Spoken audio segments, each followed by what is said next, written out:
నన్ను చాలామంది మీరు ర్యాంకుల్ని ప్రొడ్యూస్ చేయరండి, మీదో కోచింగ్ సెంటరా, మీరు ర్యాంకర్లు అసలు చాలా ఉంటాయి. యాక్చువల్గా విమర్శలకు ఎప్పుడూ కూడా నేను సమాధానాలు ఇవ్వను.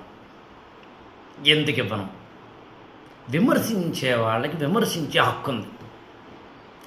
ఎప్పుడైనా మనం ఒక పని చేసినప్పుడు ఎవరో ఒకరు విమర్శిస్తారు.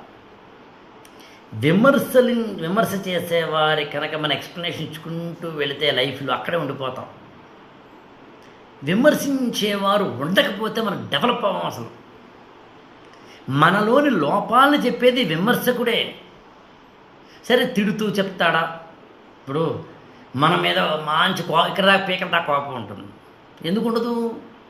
మన మీద పీకల దాకా కోపం, అసూయ, ద్వేషం, ఈర్ష్య ఇవన్నీ ఉన్నవాళ్ళు ఏం చేస్తారు? నిన్ను విమర్శిస్తారు. ఇప్పుడు మనం ఏం చేస్తున్నాం? నన్ను విమర్శిస్తావా? నేను ఎవరు తెలుసా నీకు? వీఆర్ సపోర్టింగ్ ఎవరు తెలుసు? నో. మనల్ని మనము మద్దతు మాట్లాడుకుంటాం. నో. మనకి మనం నీకు తెలుసు నేను ఎంత గొప్ప అని ఎక్స్ప్లెయిన్ చేసుకుంటాం. నో. సంజాయిషి ఇవ్వద్దు. ఎక్స్ప్లెనేషన్ వేరు, ఎదుటి వ్యక్తికి ఆన్సర్ ఇవ్వడం వేరు. ఇది ఎక్కడో ఒక వీడియోలో చెప్పినట్టు గుర్తున్నాను.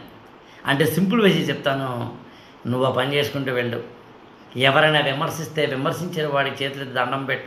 మీరు నమ్మరు సార్, నా జీవితంలో ఇప్పటికీ ఎప్పటికీ నేను నా శత్రువులు అంటేనే ఇష్టం. నాకు నన్ను విమర్శించిన వాడే ఇష్టం. నాకు నా మీద రాళ్ళు విసిరిన వాళ్ళే ఇష్టం. నాకు నువ్వు తప్పు చేస్తున్నావు అని అన్నవాళ్ళే ఇష్టం నాకు.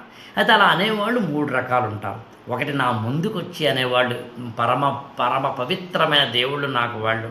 కొంతమంది వెనకాల అనేవాళ్ళు, వెనకాల అనేవాళ్ళు నాకు తెలియదు కదా వాళ్ళు ఏమన్నారు, నా దాకా విమర్శ వస్తే మాత్రం వాళ్ళు నిజంగా నాకు దేవుళ్ళే. ఇంకా 3వ రకం ఏంటంటే అక్కడెక్కడో అంటుంటారు. యాక్చువల్లీ వాళ్ళు డిజిటల్ మీడియా వచ్చింది కాబట్టి ఎక్కడైనా అనొచ్చు. నిజంగా చెప్తున్నాను సార్, మీరు కూడా అంతే. మనం ఎదగడానికి ఉపయోగపడేది మన శత్రువే, మన విమర్శకుడే. అందుకనే విమర్శకులు ఉంటేనే మనం ఎదుగుతాం. మన మీద రాళ్ళు పడితేనే మనం ఎలర్ట్గా ఉంటాం.